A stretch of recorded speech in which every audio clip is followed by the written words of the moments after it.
वाचे वदता शिवनाम वाचे वदता शिवनाम वाचे वदता शिवनाम वाचे वदता शिवनाम दयानवादी क्रोध काम दयानवादी क्रोध काम दयानवादी क्रोध काम दयानवादी क्रोध काम आदि क्रोध काम दयानवादी क्रोध धर्म अर्थ काम मोक्ष काम मोक्ष धर्म अर्थ काम मोक्ष शिव देवता प्रत्यक्ष शिव देवता प्रत्यक्ष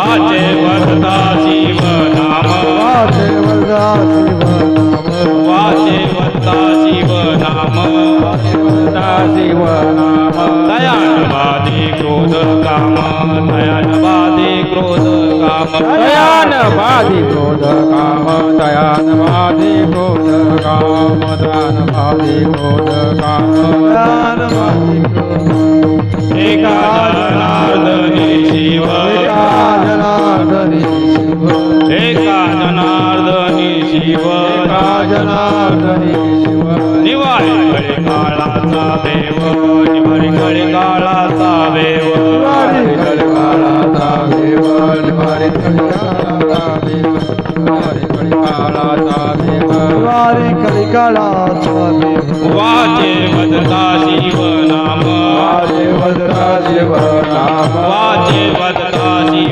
नाम वाचे वदता शिव नाम दयानवादी क्रोध काम दयानवादी क्रोध काम दयानवादी क्रोध काम दयानवादी क्रोध काम दयानवादी क्रोध काम दयानवादी क्रोध काम विठोबार जय जय विठोबार कुमाई विठोबार कुमाई विठोबा चक्रवर्ती शिव भोळा चक्रवर्ती भोळा चक्रवर्ती शिव भोळा चक्रवर्ती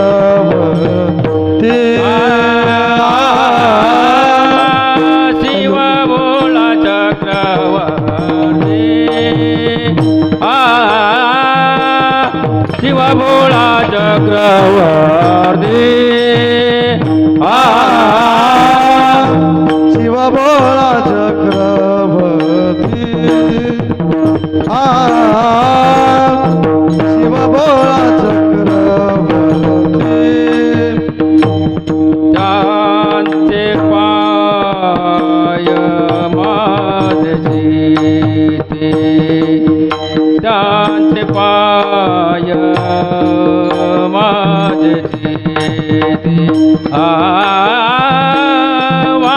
वदता शिवनाम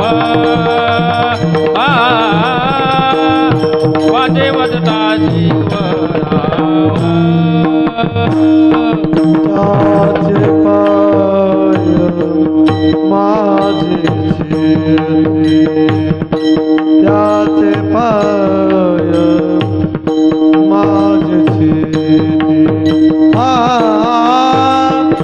वाचे वदता शिवनाम वाचे वदता शिवनाम शिव बोला चक्रवर्ती शिव बोला चक्रवर्ती शिव बोला चक्रवर्ती शिव बोला चक्रवर्ती जानते पाय माझे जानते पाय माझे वाजे वदता शिवनाम वाजे वदता शिवनाम त्याचे पाय माझे त्याचे पाय माझे वाचे वदता शिवनाम वाचे वदता शिवनाम दयान वादी क्रोध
दयानवादी क्रोध कावा दयानवादी क्रोध काम दयानवादी क्रोध काम वाचे वदता जीवनाम वाचे वदता जीवनाम दयानवादी क्रोध काम दयानवादी क्रोध काम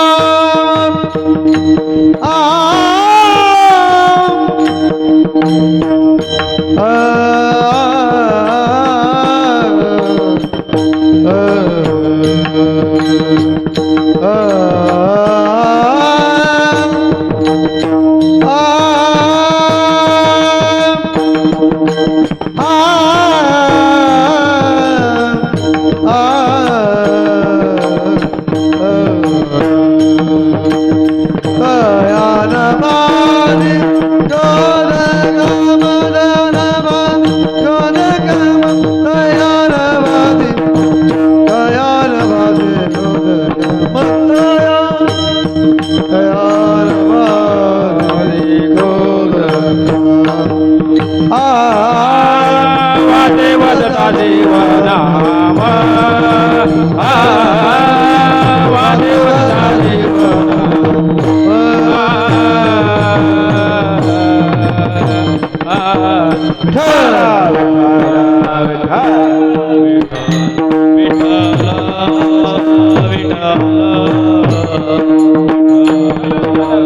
विठ्ठल विठ्ठल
वक्रतुंड महाकाय सूर्यकोटि समप्रभ निर्विघ्नं कुरु मे देव सर्वकार्येषु सर्वदा सर्वमंगलमांगल्ये शिवे सर्वार्थसाधिके शरण्ये त्र्यंबके गौरी नारायणी नमस्तुते कर्पूरगौरं करुणावतारं संसारसारं भुजगेन्द्रहारं सदा वसन्तं हृदयारविन्दे भवं भवानी सहितं नमामि।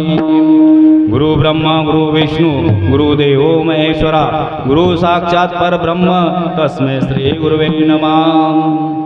जयाचे जनी जन्म नामार्थ झाला जयाने सदा वास नामात केला जयाचे मुखी सर्वदा नाम कीर्ती नमस्कार त्या ब्रह्म चैतन्य मूर्ती ब्रह्मानंदं परम सुखदं केवलं ज्ञानमूर्तिं द्वंद्वातीतं गगनसदृशं तत्त्वमस्यादिलक्षणम् एकं नित्यं विमलमचलं सर्वधी साक्षिभूतं भावातीतं त्रिगुणरहितं सद्गुरुं तं नमामि सद्गुरुं तं नमामि। नमो सद्गुरु तुकिया ज्ञानदीपा नमो सद्गुरु सच्चिदानंद रूपा नमो सद्गुरु भक्त कल्याण मूर्ती नमो सद्गुरु भास्करा पूर्ण कीर्ती। ओम नमो ज्ञान ओम नमो ज्ञानेश्वरा ओम नमो ज्ञानेश्वरा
भोळा चक्रवर्ती त्याचे पाय माझे चित्ती वाचे वत्ता शिवनाम तया नवादे क्रोध काम धर्म अर्थ काम मोक्ष धर्म अर्थ काम मोक्ष शिव देखता प्रत्यक्ष वाचे वत्ता शिवनाम तया नवादे क्रोध काम एका जनार्दनी शिव निवारी कळी काळाचा भेव वाचे वत्ता शिवनाम तयाने बाधे क्रोध काम पांडुरंगा करू प्रथम नमन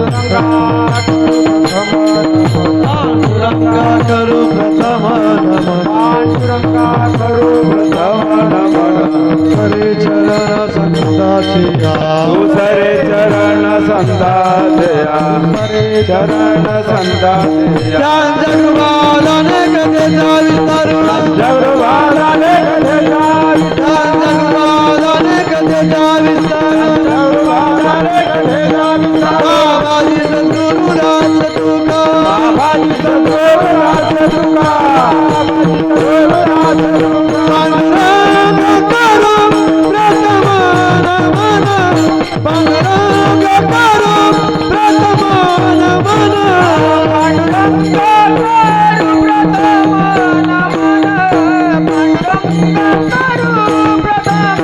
दुसरे चरण सदाचया दुसरे चरण सदाचया त्यांच्या रूप झाले त्याचा विसरू बालाजी सद्गुरु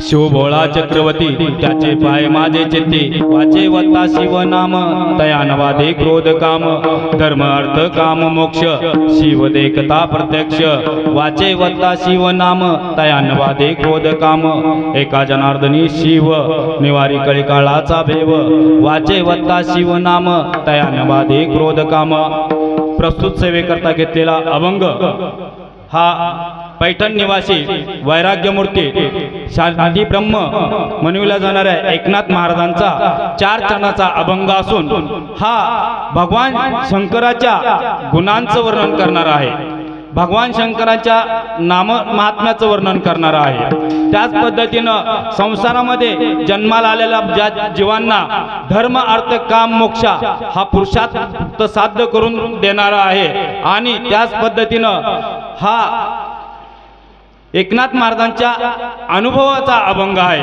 कारण एकनाथ महाराज सांगतात त्याचे पाय माझे चित्ती म्हणजे हा एकनाथ महाराजांचा अनुभव आहे याचा अर्थ हा भक्ती मार्गातला भगवत प्राप्तीपर्यंत जाणारा जो प्रवास आहे त्या प्रवासाला परिपूर्ण मार्गदर्शन करणारा अभंग आहे विठ्ठल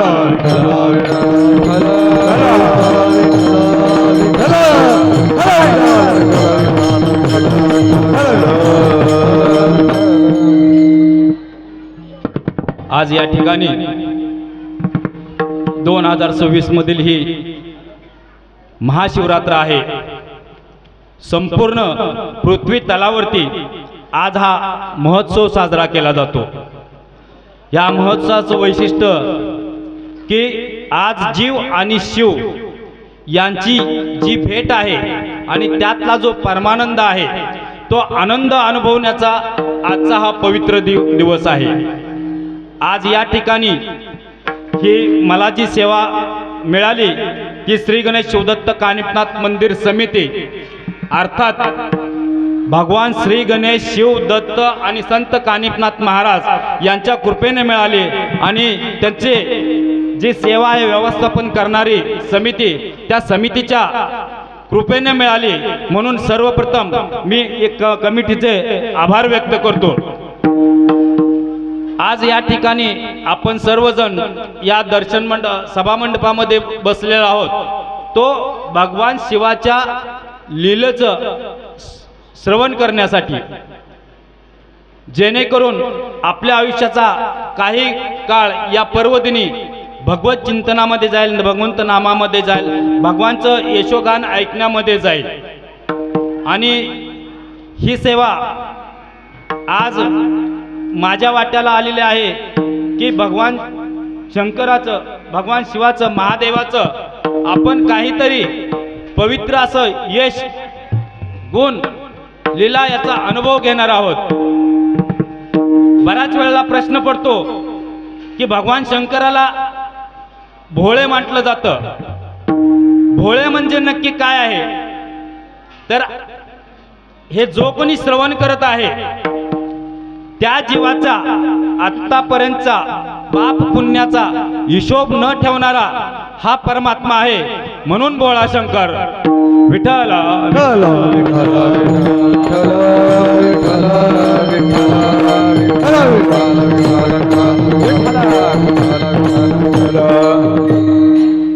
इथं बसलेल्या सर्व वारकरी बंधूचं आणि भगवान शिवाच्या भाविक भक्तांचं या सेवेला आरंभ करण्यापूर्वी मी आपल्या सर्वांच्या चरणी नतमस्तक होतो आणि या सेवेला प्रारंभ करतो.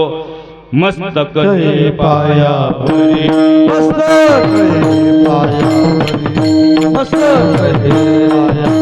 या वारकरी संतांचा, या वारकरी संतांचा, वारकरी संतांचा,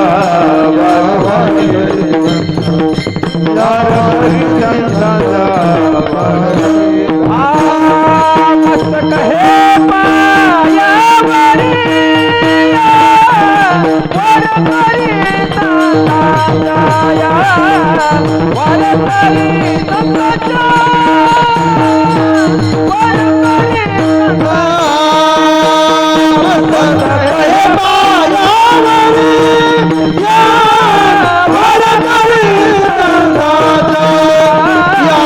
वारकरी संतांचा, वारकरी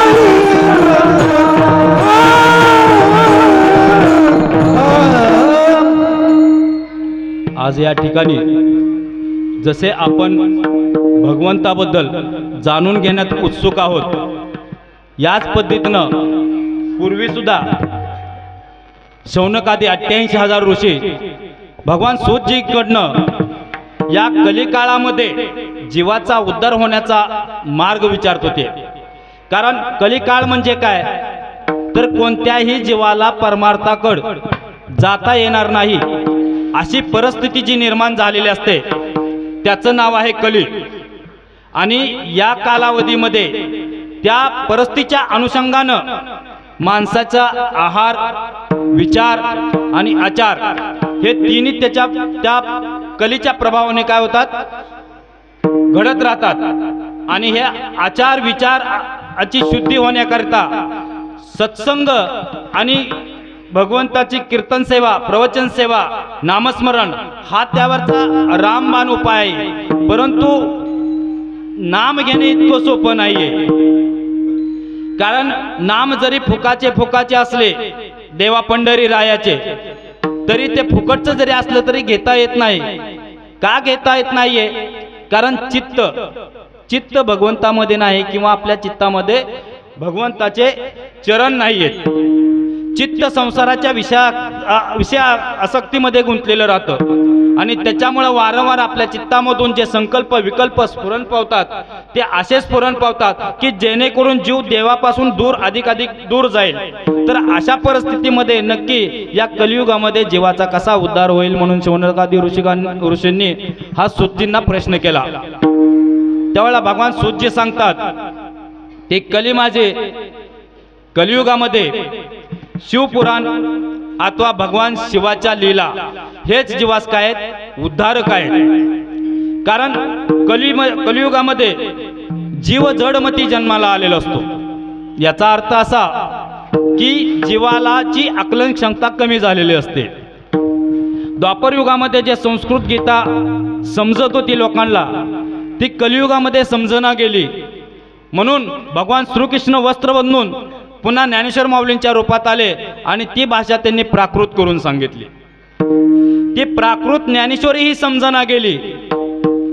म्हणून नंतर त्याच्यापेक्षा सोपी अशी तुकाराम गाथा भगवंताने निर्माण केली. आणि आज संपूर्ण महाराष्ट्रामध्ये तुकाराम गाथेच्या अभंगाच्या माध्यमातून जीव परमात्म्याशी कसा जोडला जाईल, जीवाशिवाचं मिलन कसं होईल हे सांगितलं जातं.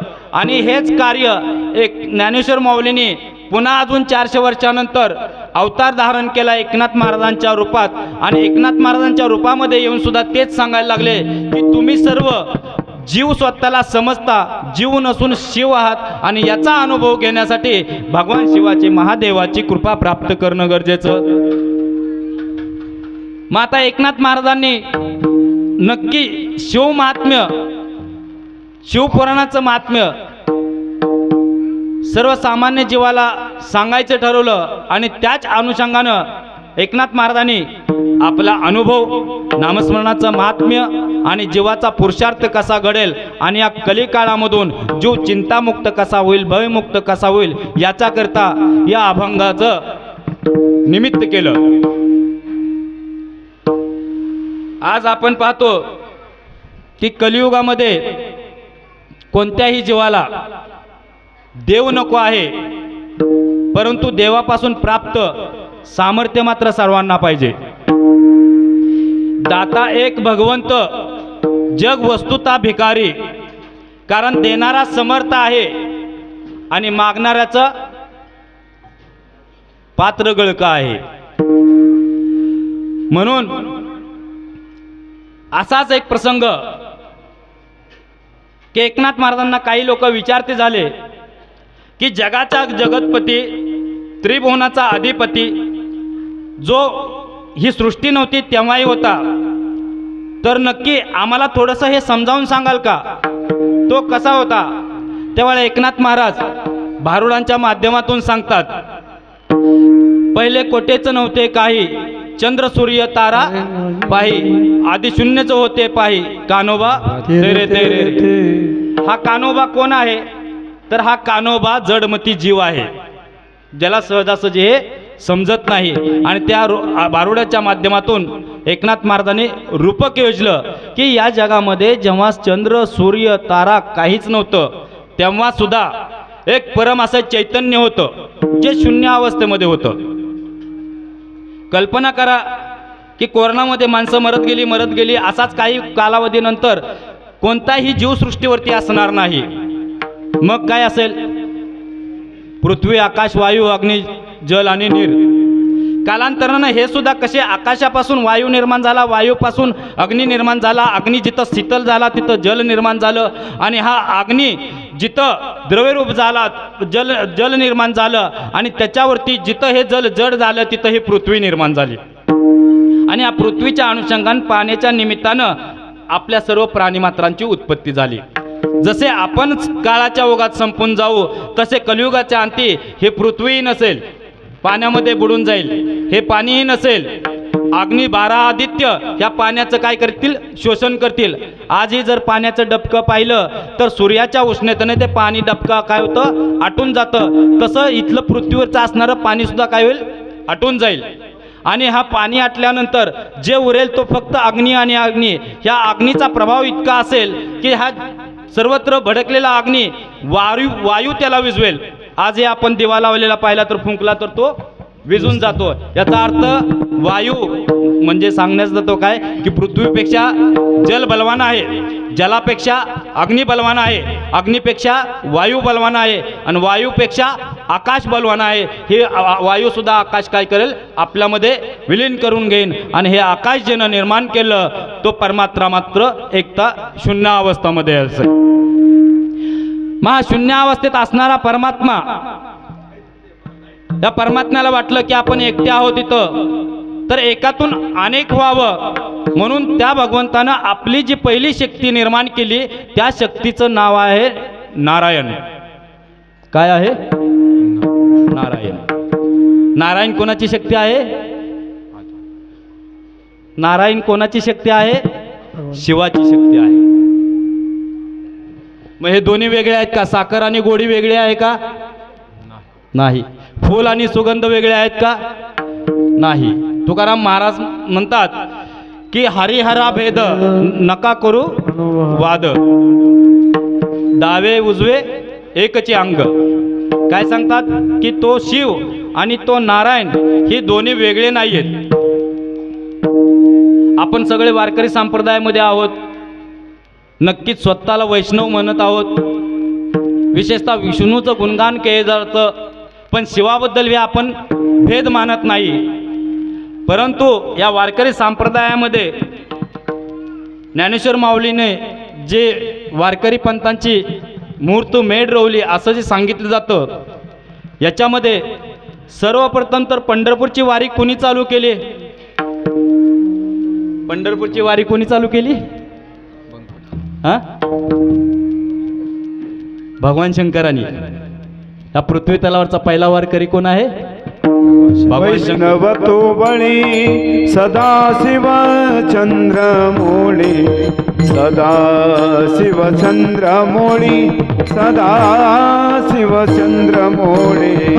वैष्णव तो बळी सदा शिव चंद्रमौळी, सदा शिव चंद्रमौळी, सदा शिव चंद्रमौळी.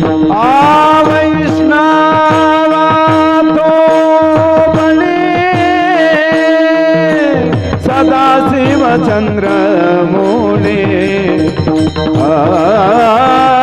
सदा शिव चंद्रमौळी.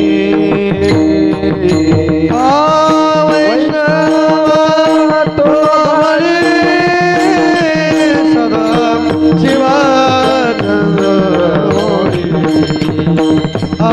सदा शिव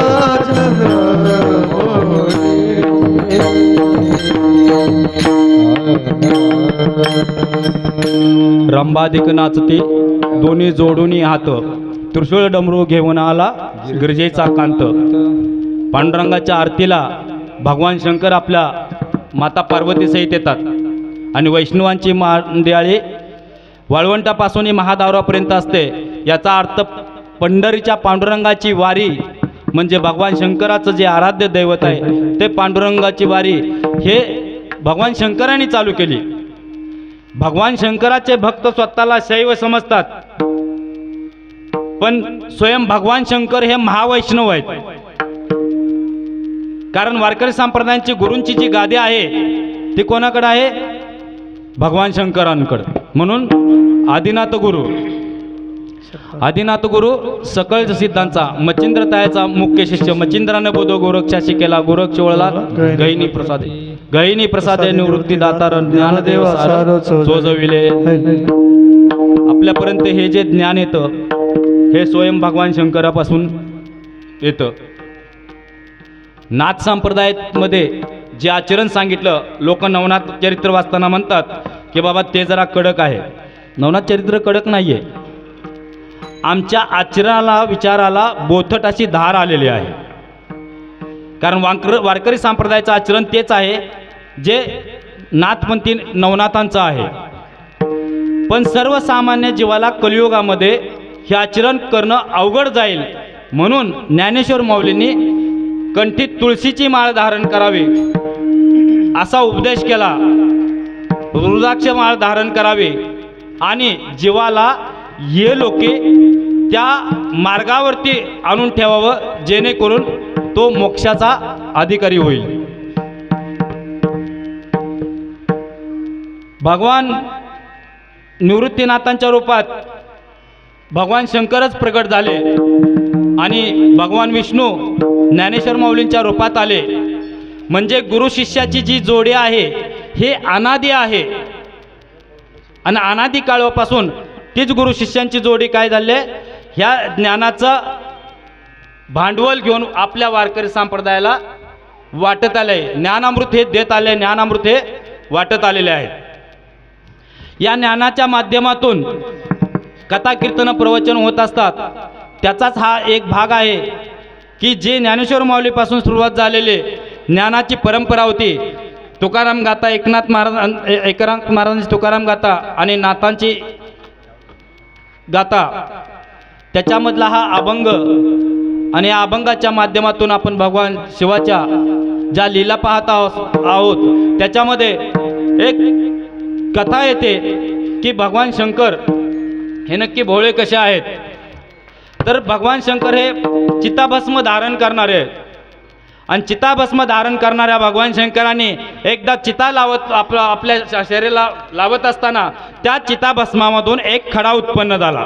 एक खडा बाजूला निघाला आणि त्या खड्यामध्ये एक असुर उत्पन्न झाला आणि त्या असुराचं नाव आहे भस्मासूर. भगवान शंकराच्या पुढं तो जो असुर निर्माण झाला त्याने प्रार्थना केली की प्रभू, आपण माझे जन्मदाते आहात, आपली सेवा करणं माझा धर्म आहे आणि आपण जे सांगाल ते मी आपल्यासाठी सेवा करेन. भगवान शंकरांनी त्यांना सांगितलं की तू दररोज नित्य असं चिताभस्म आणत जा. आणि तो चिताभस्म आणण्याचं काम करू लागला. परंतु एखादा व्यक्ती जर प्रामाणिकपणे सेवा करत असेल तर त्याने ती सेवा करू नये म्हणून त्याची बुद्धी फिरवणारी काही समाजकंटक राहतात. त्याच पद्धतीनं तो भस्मासूर भगवान शंकरच्या कृपेनं प्राप्त सामर्थ्यानुसार जो भगवान सेवा निष्ठेने करत होता त्याला त्याच्या जातीच्या काही असुर प्रवृत्तीनंच म्हटले की अरे तू एवढा महान असुर आहे आणि अशी छोटी मोठं कामं का करत राहतो, तुला जर हे काम करायचंच आहे तर एक भगवान शंकर भोळे त्यांच्याकडून एक वरदान मागून घे, सामर्थ्य प्राप्त करून घे, जेणेकरून हे तुला काम करणं सोपं जाईल. आणि मग भस्मासुराला इथे योग्य वाटलं तो सल्ला आणि भस्मासूर भगवान शंकराच्या पुढे उभे राहिले आणि म्हणाले, प्रभू, हे रोज रोज चिता जाऊन आणण्याचं, स्मशानामध्ये शोधून आणण्याचं काम आहे आणि मला ते चिताभस्म गोळा करायला हे वेळ लागतो. त्यापेक्षा मला असा एखादा वर द्या जेणेकरून मी तुम्हाला त्वरित सेवा देईल. भगवान शंकर म्हणाले, हरकत नाही. आणि त्वरित सेवा भस्मासूर देईल म्हणून त्यांना असा वर त्यांनी मागून घेतला की मी ज्या वस्तूवरती हात ठेवीन त्याचे काय होईल, जळून चिता होईल, जळून चिता भस्म होईल. आणि ते भस्म मात्र तो भगवान शंकराला आणून देऊ लागला. मग आता एखादं सामर्थ्य प्राप्त झालं की त्या प्राप्त सामर्थ्याचा परिणाम कोणत्याही जीवाचं रूपांतर त्या सामर्थ्याचं अहंकारामध्ये करतो. अहंकार का उत्पन्न होतो तर जीवामध्ये काही सूक्ष्म अशा इच्छा असतात, जसं काम. मग ह्या इच्छामुळे काय होतं की माणसाला वाटतं मला मानसन्मान मिळावा, मला प्रतिष्ठा मिळावी आणि ह्या प्रतिष्ठेच्या अनुषंगानं मी ही लोके सुखाचा अनुभव घ्यावा, स्तुती माझी कोणीतरी करत राहावे. आणि हे भस्मासूरला वाटलं आणि त्याच्यासोबत असणाऱ्या असुर लोकांनी त्यांना तेच सुचवलं की आता तुला जे प्राप्त सामर्थ्य झालेलं आहे ना, ह्या सामर्थ्याच्या बळावरती तू ह्या पृथ्वीचा अधिपती होशील, नव्हे तू त्रैलोक्याचा अधिपती होशील. आणि अहंकारी जीवाला ज्या वेळेला स्तुती करतो कोणी त्यावेळेला त्याची स्तुती ती पचेनाशी होती. भस्मासुराला सुद्धा ती स्तुती केलेली त्या असुरांनी पचली नाही आणि तो म्हणाला की खरंच असं होईल तर निश्चित मी आता काय करेन, या त्रैलोक्याचा अधिपती होण्यासाठी प्रयत्न करेन. मग असुरांना सामर्थ्य प्राप्त झाले की त्यांचं पहिलं काम काय असतं, जे सुखात आहे त्यांना दुःखात ढकलायचं आणि त्यांचं जे सुखाचं साधन आहे ते काढून घ्यायचं. आणि मग त्यांनी पहिलं आक्रमण केलं ते स्वर्गावरती केलं आणि त्या स्वर्गामधून इंद्राला पदोच्चेद करून सर्व देवतांना तिथून पळवून लावलं आणि तो भस्मासूर त्या स्वर्गाच्या गादीवरती राजा बनून राहिला. आणि नंतर त्याला ते प्राप्त होतं की कमी, म्हणून त्याला असं वाटू लागलं हा विषय केवळ भस्मासुराचा नाही आहे तर आसुरी प्रवृत्तीचा चालू आहे. जे प्राप्त आहे सुख तेही पचेना गेलं आणि मग त्याला असं वाटलं की आपण विष्णू लोकांवरती आक्रमण करावं, शिव लोकांवरती आक्रमण करावं, तिथेही आपली सत्ता स्थापन करावी. आणि तो कैलासामध्ये गेला भगवान शंकराच्याच पाठीमागे की आजपासून मी तुमचं कोणतंही काम करणार नाही आणि तुम्ही हे कैलास काय करायचं, रिकामा करायचा, या कैलासाच्या गादीवरती मी बसणार. आणि ही जी पार्वती आहे त्रिभुवनातली सुंदर स्त्री, हिचा स्वीकार मी करणार, ही तुम्ही मला द्यायची. भगवान शंकर थोडेसे हादरले की आज हा काय मागतोय. माता पार्वती म्हणाली, मी आधीच सांगत होते की जे लोक अपात्र आहेत, अपात्र व्यक्ती आहेत, अशा लोकांना जर तुम्ही एखादा गादीवरती बसवलं तर त्याचा परिणामच असा होतो की त्याचे परिणाम त्रिभुवनाला भोगावे लागतात. भगवान शंकरांनी आपलं वचन सांगितलं की देवी, माझा नियम आहे, जो ज्या क्षणाला माझी भक्तिभावानं सेवा करेल त्या क्षणाला तो माझ्यासाठी सर्वात प्रिय आहे.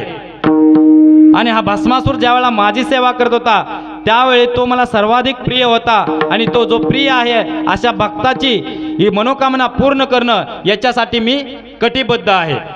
मी त्याच्या परिणामाचा विचार नाही करत.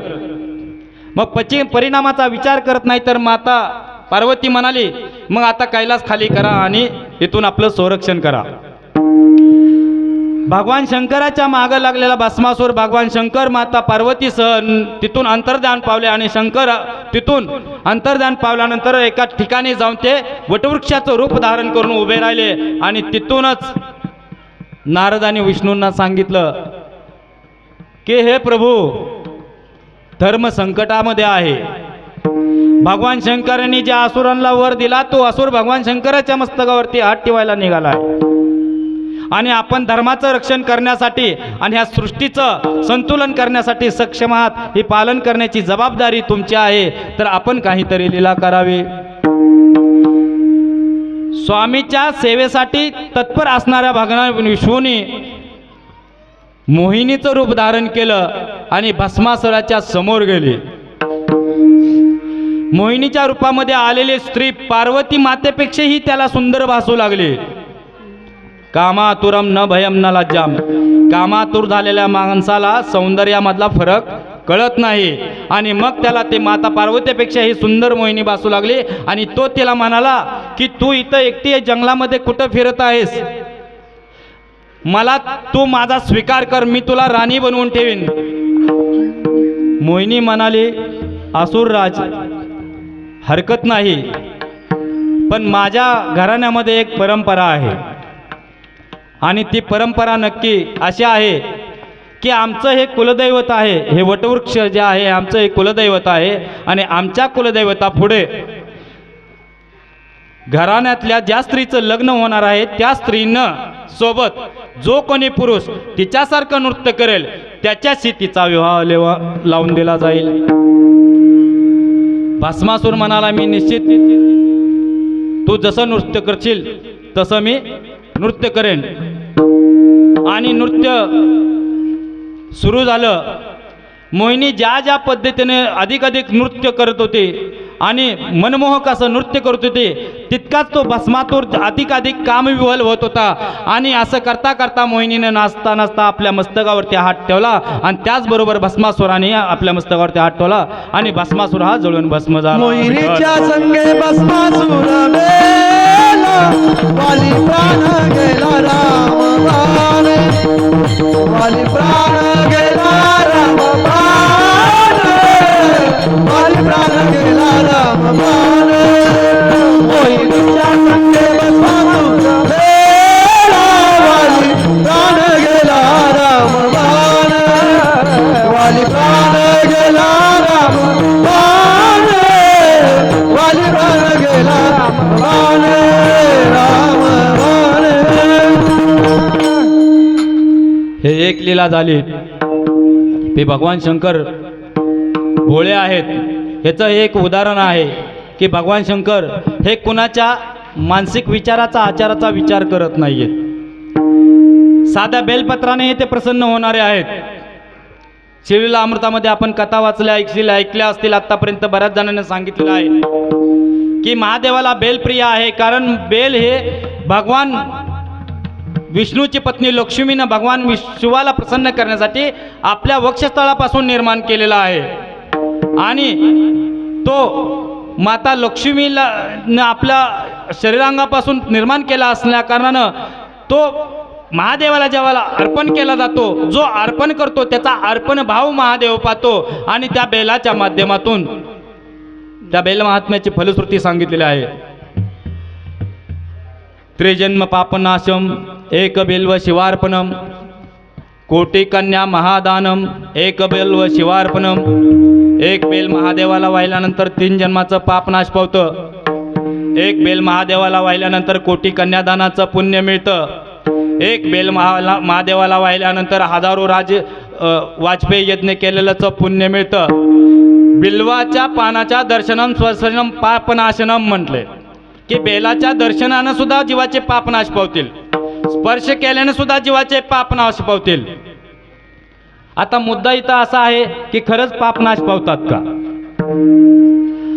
अग्नीच्या सानिध्यात गेल्यानंतर माणसाला जसे अग्नीचे चटके बसल्यानंतर कळतं की अग्नीचा प्रभाव काय आहे, त्याच पद्धतीनं जो नित्य महादेवाला बेल अर्पण करतो, बेलाचं दर्शन करतो, स्पर्श करतो, त्याला कालांतरानं का होईना त्याचा अनुभव येतो की हे एक तपश्चर्या आणि हा तपाचा अनुभव काय आहे. म्हणून भगवान विष्णूंनी आणि महादेवानी ही भस्मासुराची जी भस्म करण्याची लीला केली, ती लीला ही भगवान शंकराच्या सरळ स्वभावाच्या, दयाळूपणाच्या आणि कृपेच्या स्वभावाचं वर्णन केलेलं आहे. तशीच एक कथा सांगितली जाते की भगवान शंकरामध्ये हे कैलासामध्ये राहत होते.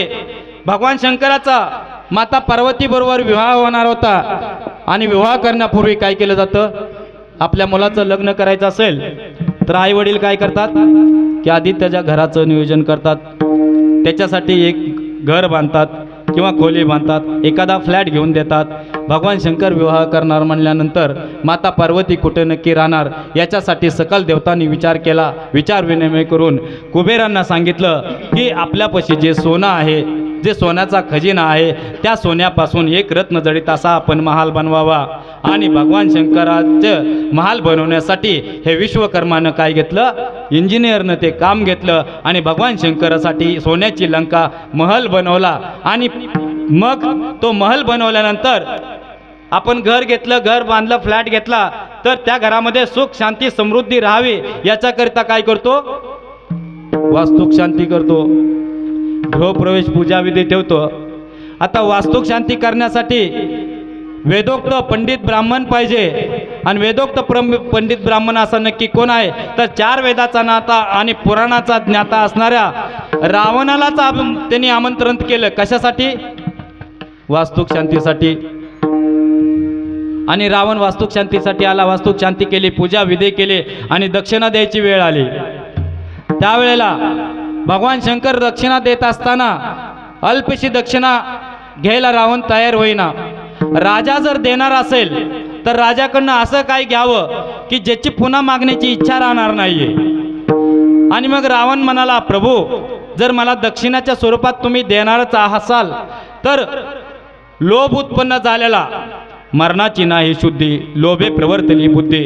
ज्या माणसाला मरणाची शुद्धी नाहीये अशा माणसाची लोभामध्ये प्रवृत्ती होते. आणि हा रावणाला लोभामध्ये प्रवृत्ती झाली का, कारण तपश्चर्या करून त्यांना माहिती होतं की आपण मरणार नाही, आपल्याला कोणी मारणार नाही आणि असा कोणी सामान्य पुरुषच जन्माला येणार नाही की जो रावणाचा वध करू शकेल. आणि म्हणून त्याने भगवान शंकराची काय केले, सोन्याची लंका मागितली. भगवान शंकरांनी ते प्रसन्न होऊन रावणाला दक्षिणेमध्ये काय केले, सोन्याची लंका दिले. माता पार्वतीने शाप दिला समस्त ब्राह्मण जातीला की आजपासून कितीही दक्षिणा दिली तर कोणी ब्राह्मण संतुष्ट राहणार नाही. का, तर भगवान शंकरांनी जे रावणाला दक्षिणा देत होते त्याच्यामध्ये तो संतुष्ट नव्हता. आणि माता पार्वतीचा जिथं संसार स्थापन होणार होता, ज्या महलाच्या आश्रयाने राहणार होती, तो महलच रावणाने घेतला म्हणल्यानंतर माता पार्वतीनं साहजिक आहे तिच्या मनामध्ये तो शापित भाव उत्पन्न होणं. आणि रावणाने ती सोन्याची लंका रावणाला प्राप्त झाली. भगवान शंकरांनी हा विचार केला का की माझं नवीन लग्न झालेलं आहे, माझ्या पत्नीसाठी माझ्यासाठी सोन्याची लंका बांधलेली आहे आणि हा रावण आहे जो हे संपूर्ण सोन्याचे लग्न माझा संसार बसण्याआधीच मला हा काय करताय, माझा निवारा काढून घेताय, असा विचार केला का, नाही. आपण दक्षिणा देताना विचार करतो फ्लॅट भले 40 लाखाचा 50 लाखाचा घेऊ दे, पण ब्राह्मणा दक्षिणा जरी 2100 सांगितले तर तो 1100 करतोय का याचा विचार करतो का. चित्त नाही शुद्धी, चित्त शुद्ध नसेल तर जीवाच्या हातनं सत्कर्म घडत नाहीये. चित्त शुद्धी नसेल तर स्थिर पायापाशी बुद्धी राहत नाहीये, भगवत चरणामध्ये बुद्धी राहत नाही. व्यवहारामध्ये ज्याची बुद्धी घडलेली असते, संसारामध्ये नाशवंत वस्तूमध्ये ज्याची आसक्ती जडलेली असते, त्या जीवाच्या हातनं दान धर्म मनसोक्त घडत नाही, त्याचा हात नेहमी आकडता राहतो. आणि असा विचार न करणारा हा परमात्मा आहे. म्हणून भगवान शंकराला भोळा म्हटलेला आहे. भगवान शंकराचं जे गुण आहे त्या गुणाचं वर्णन नाथ महाराजांनी या अभंगाच्या पहिल्या चरणामध्ये केलेलं आहे. सेवा भोळा चक्रवर्ती, सेवा भोळा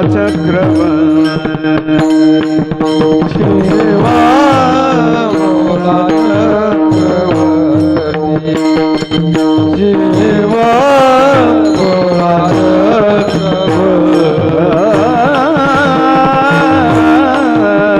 भोळा चक्रवर्ती शिव भोळा चक्रवर्ती शिव भोळा शिव भोळा चक्रवर्ती इको द्या महाराज इको द्या त्याचे पाय माझे चित्ते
त्याचे पाय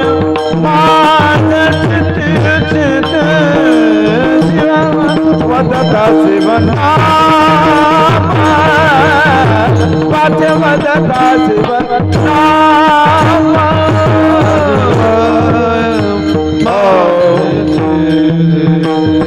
त्याचे पाय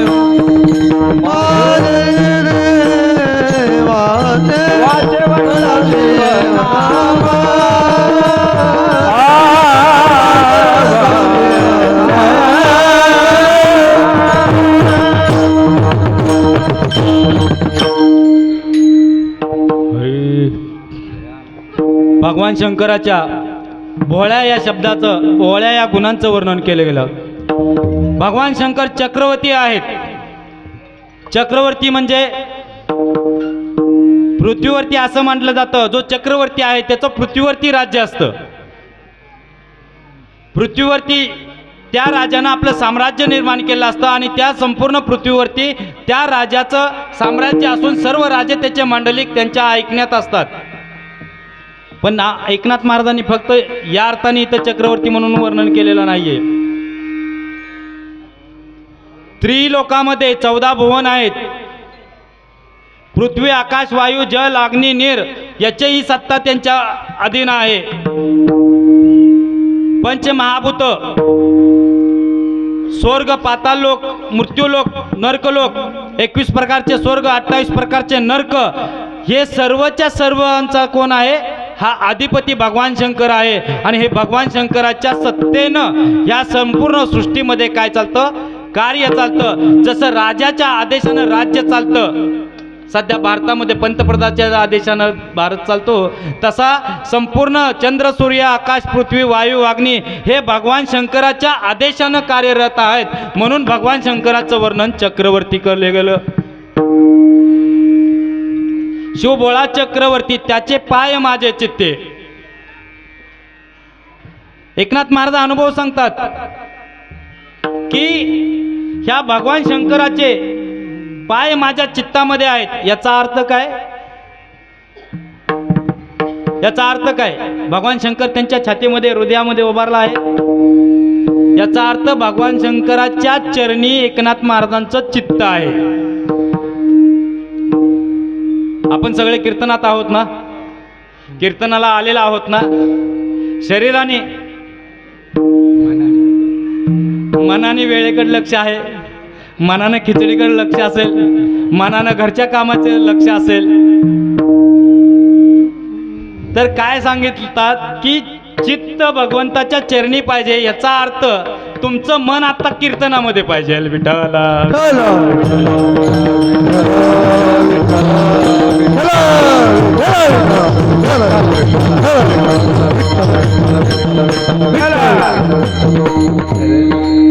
सर्व माता माऊलींचे परिवारातले सगळे इथं हजर नाही आहेत. काहींचे मुलं नाही आहेत, काहींचे पती नाही आहेत, काहींचे नातू नाही आहेत, आणि ह्यांचं चिंतन मात्र त्या माऊलीच्या चित्तातून जात नाही आहे.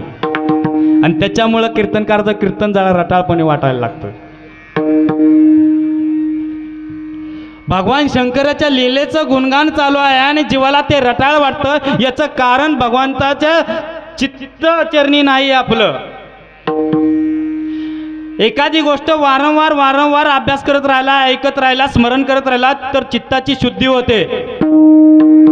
लिखाण करणारा विद्यार्थी अधिक अधिक अधिक अधिक लिहित राहिला तर काय होतं? हस्ताक्षर सुधारतं ना. एखादी व्यक्ती लहान मूल जर चित्र काढत राहिला तर तो काय होतो? चित्रकलेमध्ये निपुण होतो. एखादी व्यक्ती सातत्यानं कीर्तनात येत राहिली तर काय होतं? चित्ताची शुद्धी होते. आणि अशा शुद्ध झालेल्या चित्रकारानं चित्र सुंदर काढलं त्या मुलानं तर त्याला हायस्कूल कॉलेज भारत सरकार पारितोषिक देतं. एखादा गायन शिकणारा विद्यार्थी जर गायला जात असेल तर तो नेहमी तोच अभंग गात गात गात गात काय होतो? त्या अभंगामध्ये निपुण होतो. आमचे परीक्षित महाराज मृदुंग वाजवता वाजवता आता ते कीर्तनकाराला वाजवायला लागले. याचा अर्थ काय? की सातत्यानं जर जीवानं देवाचं चिंतन केलं, देवाबद्दल जाणून घेतलं, देवाचं आमच्या जीवनामध्ये काय भूमिका आहे किंवा आमची सत्ता नक्की कोणामुळं चालते हे जर जीवाला समजलं तर त्या चित्तामध्ये पांडुरंगाचा वास होतो. तुका मने चित्त करा रे निर्मल, येऊनी गोपाल राय येऊनी गोपाल राय येऊनी गोपाल राय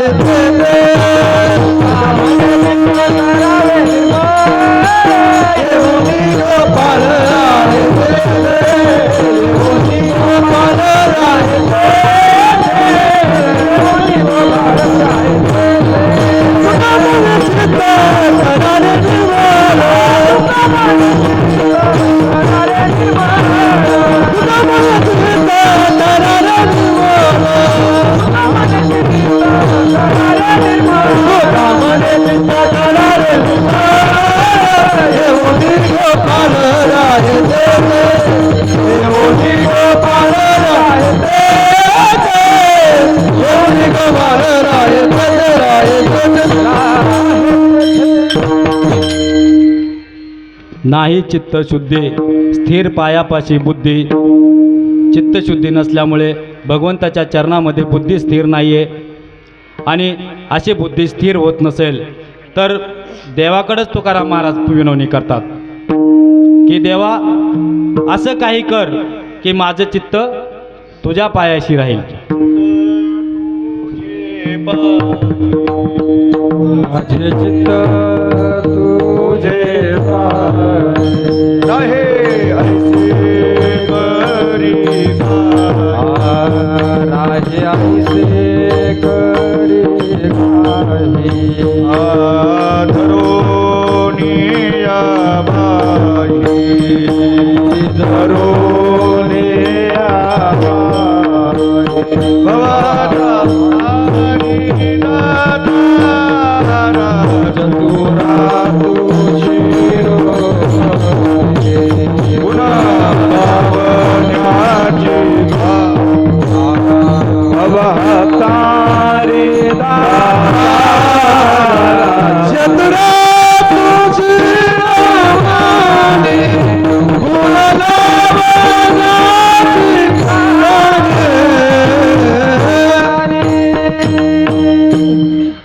वा संतांनी फक्त देव आहे म्हणून सांगितलं का? देवावरती विश्वास ठेवा, श्रद्धा ठेवा म्हणून सांगितलं का? तर तो देव कसा आहे त्या देवाचं स्वरूप सांगितलं. आत्तापर्यंत कोणत्याही संत महात्म्याने देव असा आहे म्हणून कोणाला धरून दाखवलेला आहे का? नाही. अनुभूती सर्वांना दिलेली आहे. मग ती अनुभूती घेण्यासाठी काय असावं लागेल? तर जीवाची अंतकरण चतुष्टी शुद्धी असावी लागेल. अंतकरण चतुष्टी आपलं मानसशास्त्र व्यवस्थित असावं लागेल. मानसशास्त्र म्हणजे काय? मानसशास्त्र म्हणजे काय तर आपल्या मनाचा अभ्यास. मन, बुद्धी, चित्त, अहंकार याला अंतकरण चतुष्टी म्हणतात. संसारामध्ये आपल्या प्रत्येकामध्ये याचं वास्तव्य आहे आणि वास्तविक मन, बुद्धी, अहंकार, चित्तच हे संसार चालवत आहे. पण त्याची सत्ता मात्र आपल्याला दिसत नाही. त्याची सत्ता अनुभवली जाते. मला असं वाटतं, असं प्रत्येकाला वाटतं. पण जरा विचार केला की नक्की कोणाला वाटतं तर याचं उत्तर मात्र कोणापाशी नाही. आहे का? मला असं वाटतं म्हणजे नक्की कोणाला? डोळ्याला, नाकाला, कानाला, जिभेला, हाताला की पायाला? नक्की कोणाला वाटतं? मला माझं म्हणणारे जी प्रवृत्ती आहे तो त्याचा अहंकार आहे. काय? अहंकार. हे माझं आहे, हे मी करतो, माझ्याशिवाय कोणाचं नाही आहे आणि मी त्याला भरून उरलेलो आहे म्हणून हे सर्व माझ्या सत्तेनं चाललं आहे. मी माझा घर प्रपंच चालवतो. मी घरामध्ये सर्व धुणे भांडे स्वयंपाक करते. मी घरामध्ये पैसा आणून देतो.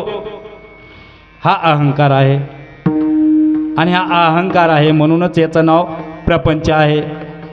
याला परमार्थ का म्हणत नाहीत? बरोबर. याला परमार्थ का म्हणत नाहीत? कारण हा अहंकार वावरत असतो घरामध्ये म्हणून त्याला घर म्हटलेलं आहे, मंदिर नाही. कारण मंदिरामध्ये अहंकार नाही, अहंकार धारण केलेली व्यक्ती नाही. आणि असा अहंकार ज्याचा समूळ नाश झालेला आहे. हा अहंकाराचं भूत जोपर्यंत मानवाच्या मनामधून बाहेर निघत नाही तोपर्यंत चित्तशुद्धी होत नाही. विठ्ठल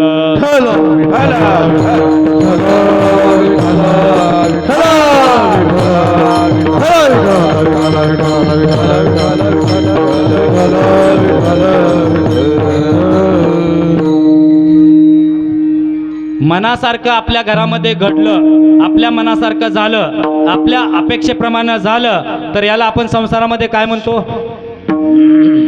लक्ष आहे का?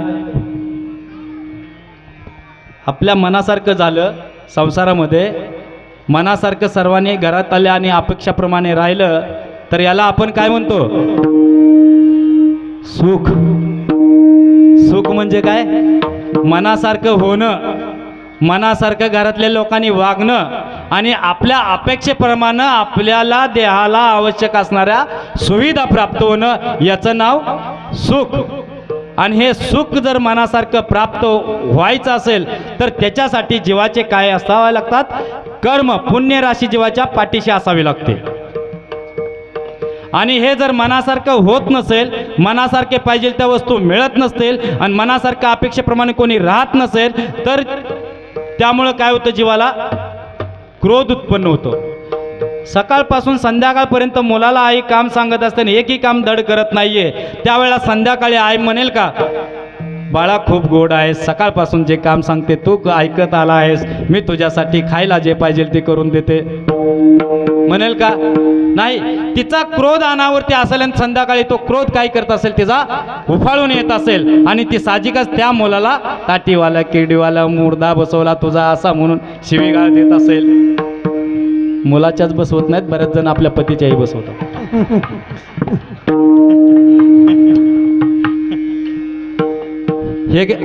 हे उच्चार कशामुळे येतात? कारण ज्यांची मी सेवा करते, ज्या मुलांना मी घरामध्ये सांभाळते, ज्या पतीची मी सेवा करते, ज्याच्यासोबत मी विवाह करून आले, त्याच्यामध्ये तो पती परमेश्वर आहे, त्या मुलामध्ये तो बाळ श्रीकृष्ण आहे. ही भावना नाही आहे का? ज्ञान नाही. भाव असेल तर चित्तशुद्धी, भाव नसेल तर ज्ञानाचा अभाव, आणि ज्ञानाचा अभाव म्हणजे काय? अज्ञान, आणि अज्ञान म्हणजे काय? अहंकार. आणि हा अहंकार जाण्यासाठी सद्गुरूंचे पाय धरावे म्हटले. धरावे ते पाय आधी सद्गुरूंचे. कीर्तनकार, प्रवचनकार जे संसारामध्ये सांगतात ना, ते हे सांगत नाहीत 1-2 तास तुमचे घेणार आणि देवधर्म सांगणार, पाकिट घेणार आणि घरी घेऊन जाणार.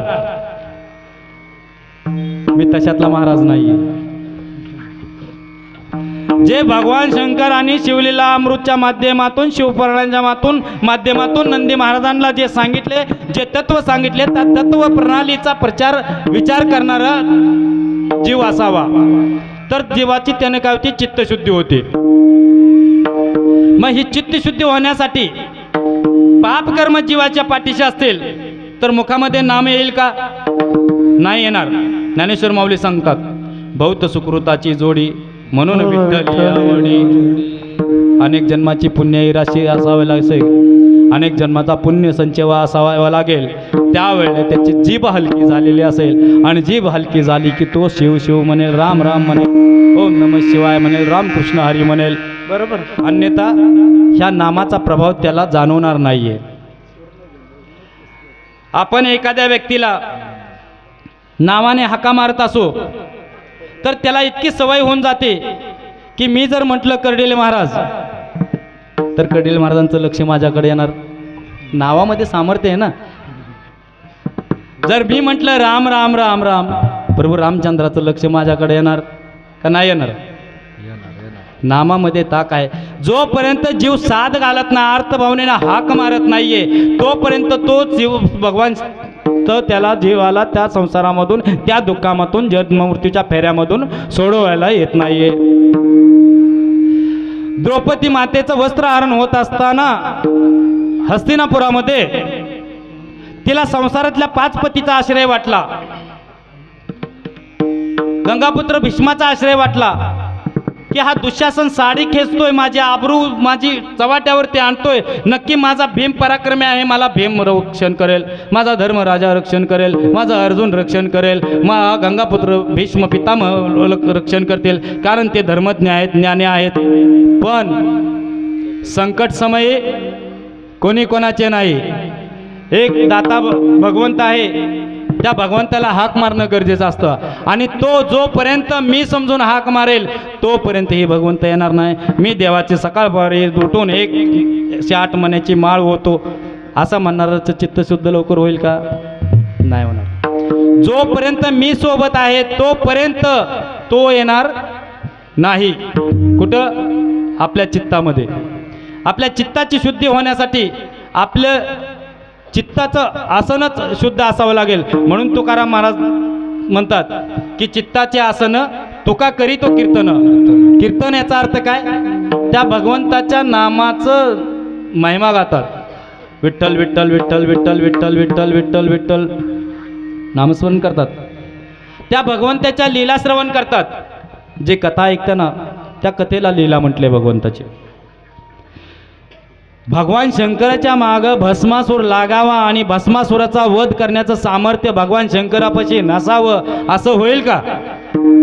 जो क्षणामध्ये आपला 3रा नेत्राग्नी उघडल्यानंतर ह्या त्रिभुवनाचा जाळून भस्म करतो, त्याला भस्मासुराचा वध करणं अशक्य नाहीये. पण भस्मासुराच्या लीलेच्या माध्यमातून भगवान हे शंकर सांगतात की सामर्थ्याचा अहंकार कोणत्याही जीवाला होता कामा नये, अन्यथा नियतीने त्याचा नाश करण्यासाठी निश्चित कोणाला तरी तयार केलेला आहे. आणि हे चित्तशुद्धी होण्यासाठी एकनाथ महाराज अभंगाच्या 2ऱ्या चरणामध्ये सांगतात, वाचे वदता वाचे वदा देवनाम वाचे वदता वाचे वदा देवनाम वाचे वदता वाचे वदना शिवनाम वाचे वदना वाचे वदता शिवनाम दयान भावी गोदताम दयान भावी गोदताम वाचे वदता वाचे वदा देवनाम वाचे वदता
भगवान शिवाचं नामस्मरण करावं. हे कशासाठी? तर जीवाच्या चित्तशुद्धीसाठी. आपल्या चित्तावरती पापाचे संस्कार आहेत आणि पापाचे संस्कार असल्या कारणानं आणि अनेक जन्मामध्ये आपल्याला मरण्याचा अनुभव असल्या कारणानं, मरणाचा अनुभव कोणाकोणाला येतो? आपल्यापैकी कोणी मेलेला आहे का?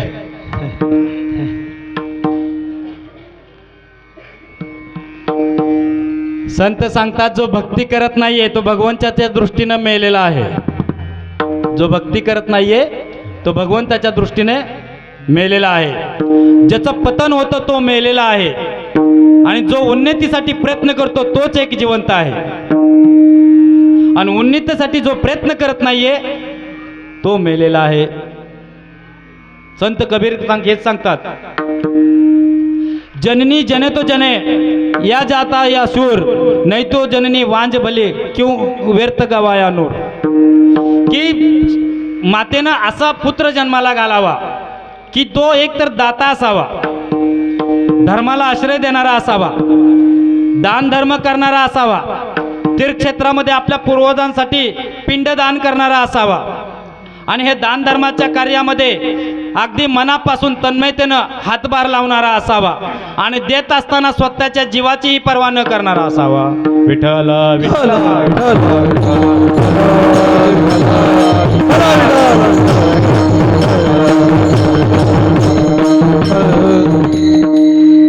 महाभारतामध्ये आणि आजही कलियुगामध्ये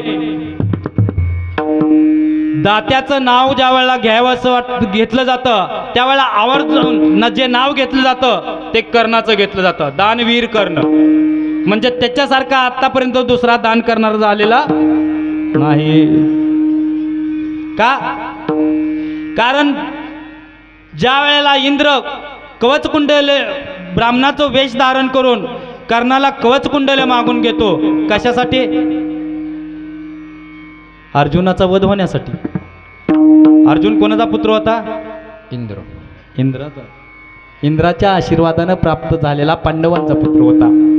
पण इंद्रालाही वाटलं की हा माझा मानस पुत्र आहे, जर मी कर्णाचे जर कवचकुंडले काढून घेतले नाही तर निश्चित हा माझ्या अर्जुनाला मारेल किंवा अर्जुनाकडून हा मारला जाणार नाही आणि अधर्मात असल्या कारणानं कर्णाचा वध होणं गरजेचं होतं. आणि या कर्णाचा वध होण्याकरिता त्याचे कवचकुंडल हरण करणं गरजेचं होतं. आणि कर्ण एक असा होता की जर संध्यासमयी दान केलं किंवा सकाळी सूर्याला अर्घ दिला आणि जर कोणी याचक दारात आला तर त्या याचकाला तो कधीही माघारी पाठवत नसे. जे पाहिजे ते त्याला आपले यथाशक्ती सामर्थ्याच्या पलीकडे जाऊन स्वतःच्या जीवाचे शरीराच्या कातड्याचे जोडे करून घालण्याची तयारी कर्णामध्ये होती. आणि इंद्राने ज्या वेळेला वचन घेतलं की मी तुला ज्याकडे आज ब्राह्मण रूपातला इंद्र याचक बनून आलेला आहे आणि मला तुझे कवच कुंडले हवे आहेत, तर क्षणाचाही विचार न करता त्यांनी आपल्या कानाचे कवच कुंडले कापले आणि इंद्राच्या रूपवेशात असलेल्या त्या ब्राह्मणाला दिले. तर याला म्हटलंय दाता. कवच कुंडल देणं म्हणजे स्वतःचा वध करून घेण्यासारखा तो पराक्रम होता आणि हे कर्णाला ज्ञात होतं. पण कर्ण धर्म जगणारा होता. जर दानाचं त्याने धर्माचं आचरण स्वीकारलं होतं, एक नियम आचरणात आणला होता, तर त्या नियमानंच त्याला भगवंती प्राप्त होणार हे त्याने अनेक संत महात्म्या ऋषी मुनींकडनं ऐकलं होतं की आयुष्यामध्ये एक तर नियम पाळावा की ज्या नियमानं आमचं देवानं आमचं गाणं ऐकावं, आमचं गाराण ऐकावं, आम्हाला जन्ममृत्यूच्या फेऱ्यातून सुटण्याचा मार्ग दावावा. आणि कर्णाने तो दान या कर्तव्यातून तो स्वीकारलेला होता. मरते समय सुद्धा कर्णाने ज्यावेळेला रणभूमीवरती तो घायाळ पडला होता त्यावेळेला भगवान श्रीकृष्ण ब्राह्मण वेशात आला आणि जाता जाता भगवान श्रीकृष्णाला वाटलं की आज याचा उद्धार करूनच जाणं गरजेचं, कारण हा कर्णाचा अंत समय आहे. आणि त्यावेळेला भगवान श्रीकृष्णाने त्या घायाळ असणाऱ्या कर्णाला म्हटले की कर्णा, आज मी तुझ्याकडे याचक बनून आलेलो आहे. कर्ण मला ओळखून होता की प्रभू श्रीकृष्ण भगवान तुम्ही आज या क्षणी मला याचक म्हणून प्रथमच काहीतरी मागायला आलेला आहे आणि मी ते देणार नाही असं होणार नाही. मला अशी बुद्धी द्या म्हटले प्रभू की मी जे तुम्ही मागाल ते मी देऊ शकेन. आम्ही पावत्या फाडाय गेलो की लोक म्हणतात आज नाही उद्या या. पाठवून देतो कोणापाशी तरी सांगतो मुलाला आम्ही. कर्णाला तेवढा वेळ नव्हता. कर्ण म्हणू शकला असता या रणभूमीवरती मी घायाळ पडलेलो आहे, या अवस्थेमध्ये आज माझ्यापाशी जो श्रीकृष्णा तुला देण्यासारखं काही नाहीये असं म्हणू शकला असता ना. कर्णाने ते नाही सांगितलं. कर्ण म्हणाला, देवा जे काही तू मागशील ते देण्याच्या आधी मला बुद्धी दे. काय म्हणाला? जे तू काही मागशील ते देण्याच्या आधी मला बुद्धी दे, कारण तू बुद्धी देशील तरच मला ते सुचेल की नक्की तुला द्यावं किंवा न द्यावं. आणि भगवान श्रीकृष्णाने कर्णाचं हे मागणं मान्य केलं आणि भगवान श्रीकृष्ण म्हणाले की कर्णा, या रणभूमीवरती तू काही नाही म्हणतोस, परंतु तुझा एक दात सोन्याचा आहे, तो आज मला तो दान कर. आणि क्षणाचा विचार न करता कर्णाने आपला दात काढला आणि त्या ब्राह्मण रूपी असणाऱ्या श्रीकृष्णाला श्रीकृष्णाने अंत समय त्या कर्णाच्या हृदयातला असणारा तो आत्मा आपल्यामध्ये विलीन करून घेतला. विठ्ठल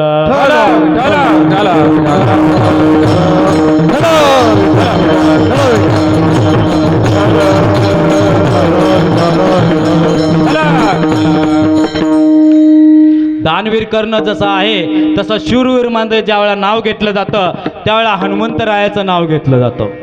शूर आणि धीर स्वामी काज तू साधू स्वामी काज तो साचार. हा शूर आहे, क्षणामध्ये सेकंदाचा विचार न करता प्रभूचा सेवक आहे, स्वामींचा सेवक आहे. प्रभूचंच नाव घेतलं आणि प्रभूच्या नावाच्या आधारेच ऐल तीरावरनं लंकेमध्ये पैल तीरामध्ये उडी घेता झाला आणि उडी घेऊन आपल्या शौर्याची पराक्रमाची झलक दिखवता झाला. ज्या रावणाने भगवान शंकराकडून जी सोन्याची लंका धारण केली होती ती सोन्याची लंका जाळण्यासाठी आज पुन्हा भगवान शंकर हनुमंताच्या रूपात आले होते आणि सोन्याची लंका जाळली. ज्याला द्यायचं माहिती आहे ना आपल्याला, त्याला घ्यायचंही माहित आहे. विठ्ठल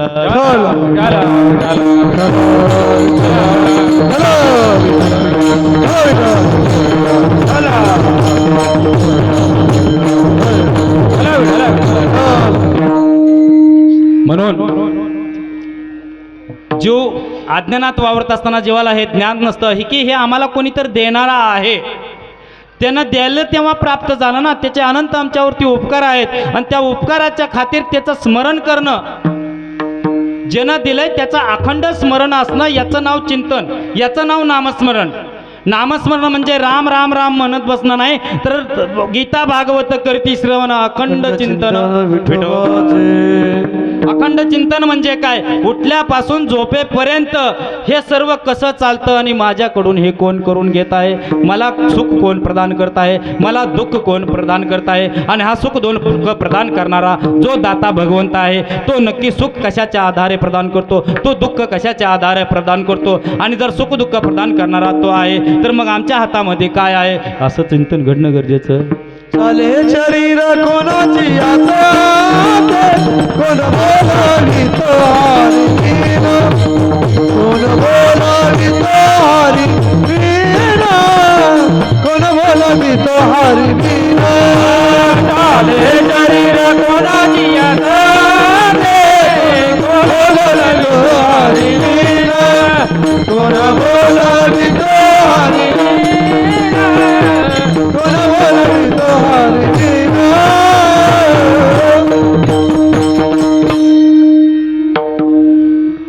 जसा दाता भगवंत आहे त्या दाता भगवंताने बुद्धीही प्रदान केलेली आहे.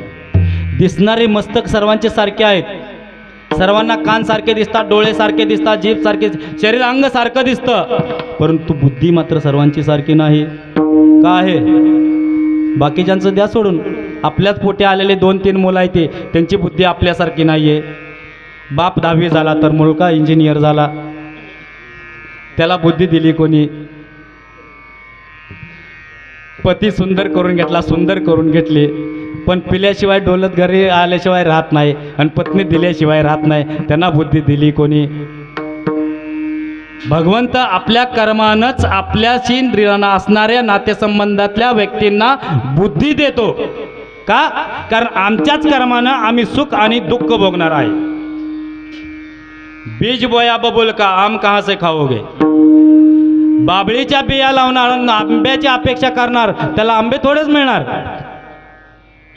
आम्ही पाप कर्म करणार, नको ते कर्म करणार, वाईट कर्म करणार आम्ही मांसाहार करणार, मुलांना मांस खाऊ घालणार, आम्ही अंडी खाणार, मुलांना अंडी खाऊ घालणार आणि पुन्हा म्हणणार की तारुण्यात हा मुलगा ऐकत नाही, याचा जीवाचं काढे करून आम्ही आणि लहानाचा मोठा केला आणि आज आम्हाला उद्धटपणे उत्तर देतो, आज हिंसकपणे आमच्यासाठी भाषा वापरतो.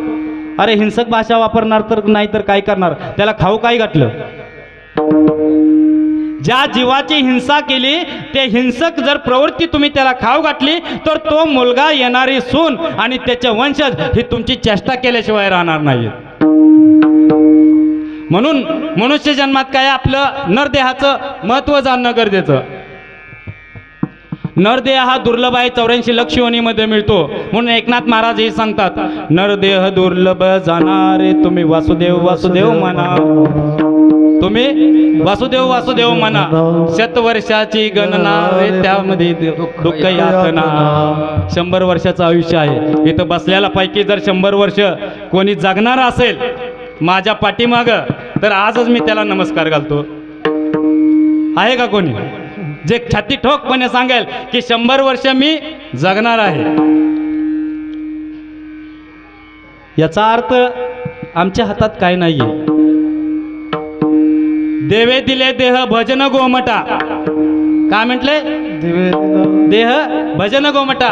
देवाने हा देह कशाला दिला आहे? 84 लक्ष योनीमध्ये फक्त मनुष्य प्राण्याला बुद्धी अशी दिली की ज्याला चांगलं आणि वाईट कळेल. आम्हाला चांगलं कळतं, आम्हाला वाईट कळतं, आम्हाला पाप कळतं, आम्हाला पुण्य कळतं. सांगितलेलं कीर्तनकारांना सगळं अख्खं कीर्तन आम्हाला आधीच कळलेलं आहे, पण आम्ही उगाच ऐका येतो. का आहे? खिचडीचा प्रसाद आहे, काल्याचा प्रसाद आहे, 2 दिवस घरामध्ये गॅस चूल बंद राहील, काय हरकत आहे तासभर ऐकायला? आराम तर जीवाला मिळेल. क्षमा करा असं नाहीये हे. कारण अनंत जन्माची पुण्यही पाठीशी आहे. हे मंडपात जितके आहेत तितके ऐकणारे. म्हणून इथं सत्संग आहे, तर भगवान शिवाचं श्रवण कीर्तन करत आहेत आणि भगवानच्या शिवाच्या कृपेनंच आपलं काय होणार आहे? उद्धार होणार आहे. पाण्याची टीप भरली असेल आणि त्या टिपेमध्ये जर गढूळ पाणी असेल तर मला सांगा ती शुद्ध करण्याचा मार्ग नक्की काय आहे? काय कराल? ओतून द्याल? मग भरलेली टीपच शुद्ध करायची असेल तर काय करणार? आता ही टीपच आहे पाण्याची, याच्यामध्ये काम, क्रोध, लोभ, मोह, मद, मत्सर सगळे विकार भरलेले आहेत. हे चित्त आहे, हे चित्त गढूळ झालेलं आहे. नाही निर्मळ मन, काय करेल साबण? निर्मळ मन होण्यासाठी काय करावं लागेल? ज्या पद्धतीनं गढूळ भरलेल्या टिपामध्ये एक पाण्याच्या नळाची पाईप सोडावी लागेल.